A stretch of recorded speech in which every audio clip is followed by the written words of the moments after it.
Well, Bennett Kessler filed this following report that has generated dozens of comments on our website. Because of an online image discovered by Bishop School officials, IT instructor Zach Quintana was fired. Students objected, and some of them said they were threatened with reduced grades and a loss of privileges as a result. You can see a letter to the editor on our website, sierrawave.net. Now, Bishop School Superintendent Barry Simpson issued a statement about the situation, and that statement said, quote, "This individual no longer works in our district. His activities online reflect a serious lack of judgment, a lack of professionalism, and an inability to be a positive role model to our students. He will no longer be allowed on our campus. We have an outstanding teaching staff at Bishop Unified, and we do not want one individual to detract from the great work our teachers do. We look forward to celebrating an outstanding year with our graduating senior class." This statement ends the discussion on this topic, and Bishop Unified School District will not make any further comment, end quote. And again, that was Bishop School Superintendent Barry Simpson. Now, Mr. Quintana has indicated that the image he posted on Instagram caused his firing. That's an image of a boy with a fig leaf and a derogatory message to police, which says blank the police. He called it a privacy violation. Quintana also believes that his work to establish a union for ROP teachers impacted his termination. Now, asked to comment on his firing and students' concerns, Quintana said it was brought to his attention that some teachers and others were bullying his students for protesting his firing. As parents and citizens, we have become all too comfortable with the Tammany Hall culture that permeates our culture, our local governments and educational institutions. It is a culture that rewards the dishonest and supports intimidation. We, as adults, harden to it. But should our children, my students, will keep their A's, I will fight for each one of them. And again, that was fired IT instructor Zach Quintana. Well, Bennett Kessler also filed this story. Inyo County has big money problems.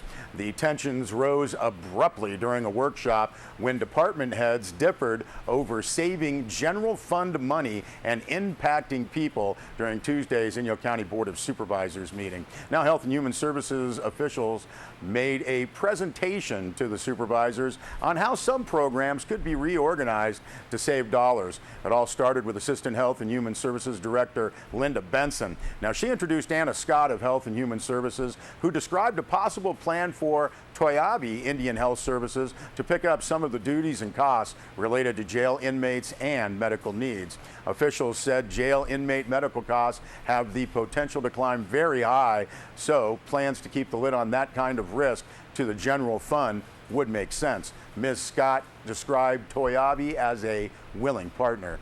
Now, another area of potential savings, according to Ms. Scott, would come in the public administrator / public guardian department. If the position of deputy public administrator were to become vacant, that position might be eliminated for a savings of $83,000. Scott said there are other ways to restructure the public guardian portion of the department, transferring some of those duties to social services workers in Health and Human Services. Ms. Scott said this kind of scenario works in other counties and saves general fund money. Now, Scott explained that a nurse will be hired soon and take over some of the social services employees' work to free them up to handle public guardian work. The description of this trading of jobs got complicated. Supervisors questioned the health officials. Now, Patricia Barton, the elected public administrator / public guardian, then said, quote, "This whole scenario is more complicated than is being presented, with all due respect," end quote. She said her department case manages on the spot. Things would be different under Health and Human Services. Said Barton, quote, "There needs to be more information presented. It's not just a fiscal consideration," end quote. Now, Inyo County Administrator Kevin Caruncio spoke up abruptly and said a workshop on Barton's caseload needs to be scheduled for next week. Caruncio said it was promised 4 months ago. He said the issue is reducing a general fund position and having it paid for in the health department. Said Caruncio, quote, "There's some sandbagging going on here," end quote. Ms. Barton apologized if he thought she was sandbagging. Said Barton, quote, "I'm not offering resistance, I'm offering caution," end quote.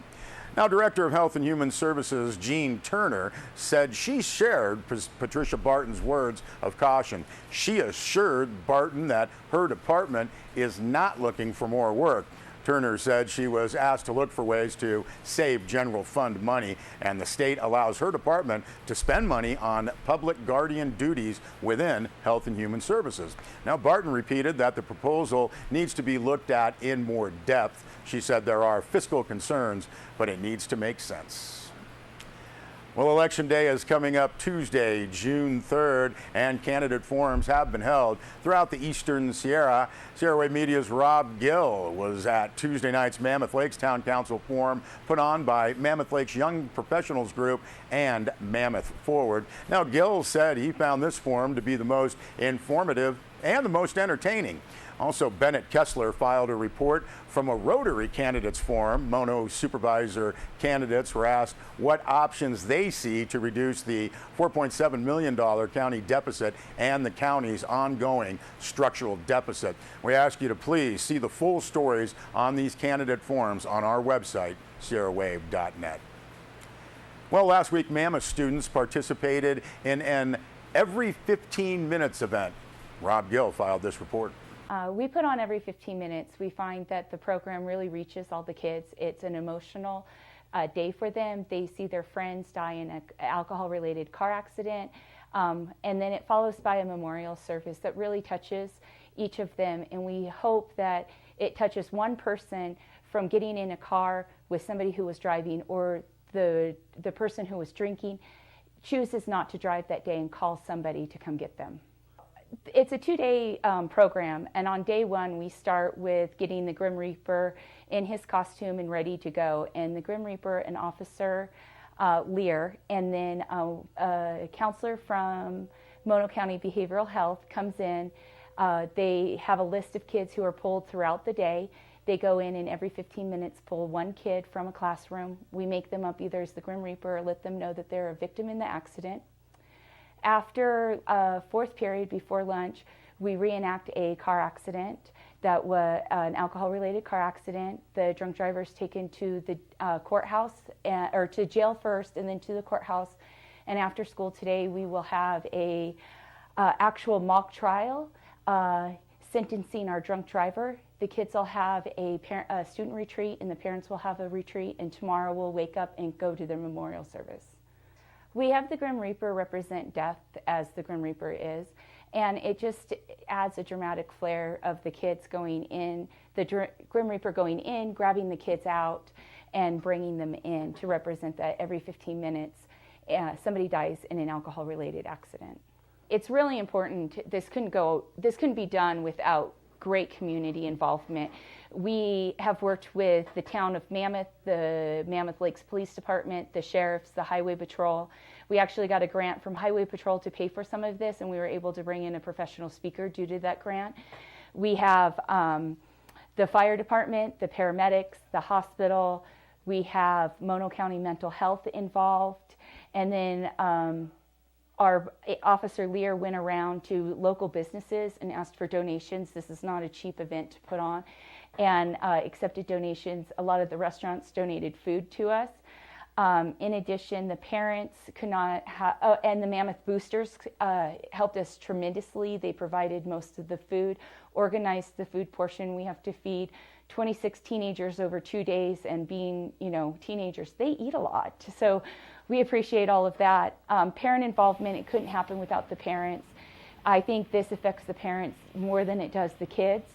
And, we need the parents just as involved, and the parents are great. They've come to the mandatory meetings. They're coming to a parent retreat tonight where they'll write a letter that starts, "Dear son or daughter, every 15 minutes somebody dies in an alcohol-related accident, and today you die." And they talk about their feelings in that letter. And we have the police chief, Dan Watson, coming to speak to them, along with Mono County Behavioral Health coming to be a support for this. I hope it sticks with them every time they're out drinking, having a drink out at a party or something. I do believe it has a lasting impact. At least for 2 years, we know the kids who had participated 2 years ago are still talking about it, and the juniors and seniors when we did this last time were freshmen and sophomores, and they're still talking about the impact it had to watch one of their friends die in a car accident in front of them. Well, we thank Rob Gill for that sobering story. We'll be back with more news.